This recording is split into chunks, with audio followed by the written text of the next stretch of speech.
Buenos días. ¿Cómo están? Wow, qué privilegio estar al frente de todos ustedes. Hoy voy a compartir con ustedes un tema que me apasiona, recursos humanos, ¿verdad? Y les voy a tratar de convencer a los que no están convencidos de que en efecto es una pieza clave para el éxito de sus negocios y que cada uno de ustedes que están aquí hoy son responsables, ¿verdad? De que esos recursos que tienen dentro de su empresa sean los correctos y se mantengan motivados. El tema de recursos humanos es un tema crítico, pero es esencial que sea parte del plan estratégico de la empresa. Podemos tener el mejor plan de negocios del mundo, podemos tener la mejor idea, pero si no tenemos a la gente correcta para ejecutarlo, no lo vamos a lograr. Así que vamos a tener eso bien presente.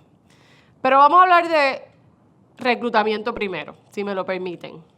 Empezamos con una vacante. Hay que ver cuál es la verdadera necesidad que yo tengo. Hay que identificar cómo voy a traer esos candidatos. Hay que entrevistar, evaluar, seleccionar, hacer una oferta, un proceso de inducción. También le conocemos como proceso de onboarding, en el buen español. Y cómo vamos a manejar ese candidato una vez esté dentro de la empresa. Pero, ¿cómo identifico qué es lo que yo necesito? ¿Verdad? Lo primero que hacemos es que tenemos que ser muy objetivos.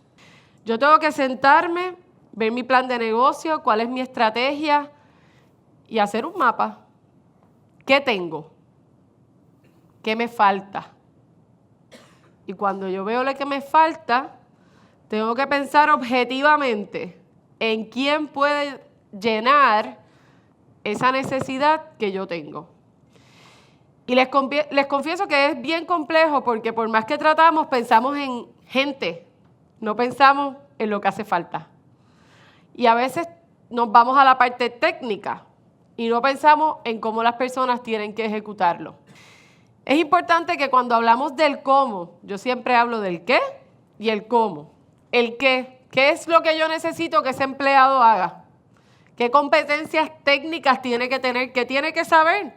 Yo escuché que había CPA, ingenieros, compañías de construcción, hacemos ventanas. Sencillamente hay gente que tiene que saber cómo eso se hace, ¿verdad? Porque eso no lo hace cualquiera. Pero también tenemos que pensar en que cuando ese empleado sale de nuestra empresa o estando en nuestra empresa se comunica con otro de nuestros compañeros, cómo él hace que esas cosas sucedan todos los días es importante. Así que yo los exhorto a que ustedes piensen en cuáles son las competencias que ustedes necesitan en sus empleados.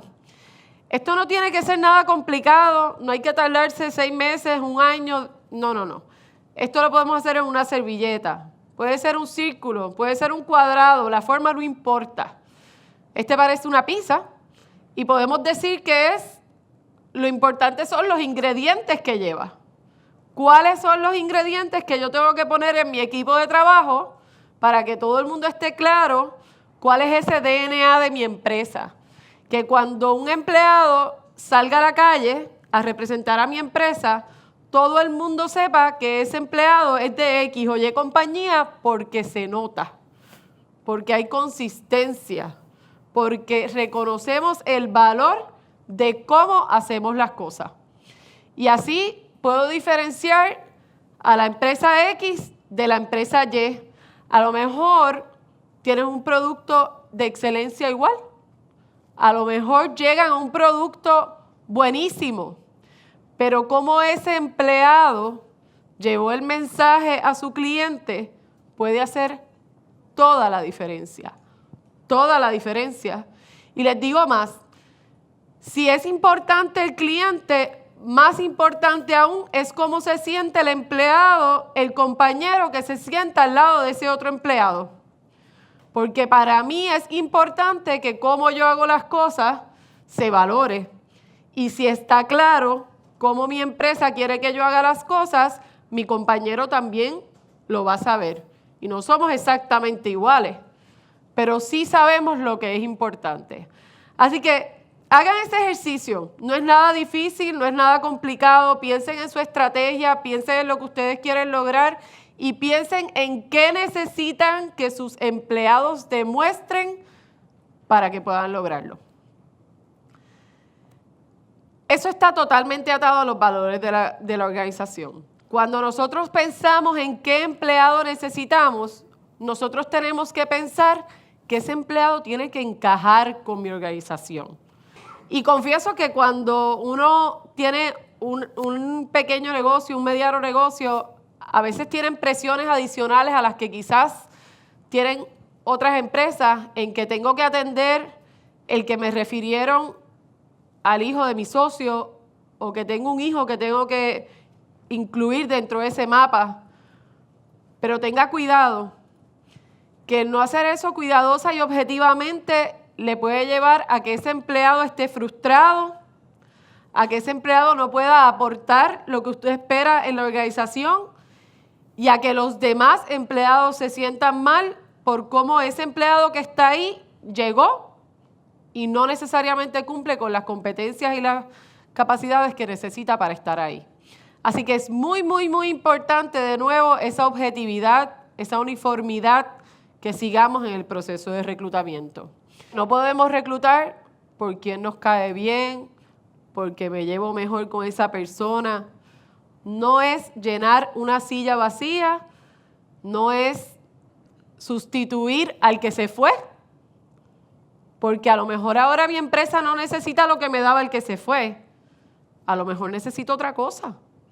Por eso es que yo tengo que volver a recapitular y hacer un proceso concienzudo y mirar exactamente qué es lo que necesito hoy. Tampoco es pensar en el que va a hacer las cosas igual que yo. Y eso a veces decimos, es que lo haría exactamente como yo lo haría. No me tendría que preocupar, porque sería como una gota de agua. Pero resulta que muchas veces lo que necesitamos es que nuestros empleados nos complementen. Y que muchas veces es muy efectivo cuando se incorpora al resto de los miembros del equipo en ese proceso de selección. A veces tenemos una o dos personas que son las que seleccionan a todos los recursos y llegan los recursos nuevos y los ponen allí. Y nadie tuvo nada que decir. ¿Qué tal si lo hacemos diferente? ¿Qué pasaría si las personas que van a trabajar con esa persona todos los días son parte de ese proceso? Se sienten que tuvieron algo que decir, que pudieron aportar. A lo mejor esa persona ve algo que nosotros no vemos, porque esa persona está todos los días haciendo ese trabajo o cerca del que hace ese trabajo. Así que siempre puede añadir valor el incluir al resto de los miembros del equipo en ese proceso de selección.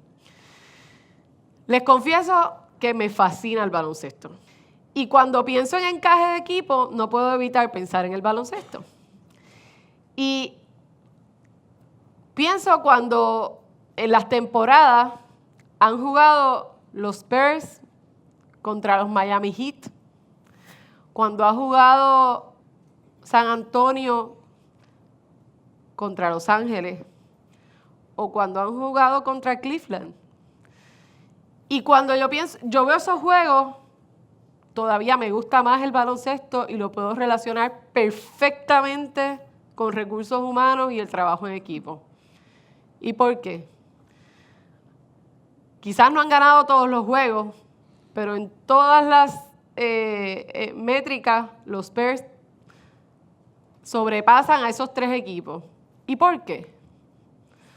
Sobrepasan a esos tres equipos porque no se trata de una estrella o de tres estrellas, si hablamos de Miami.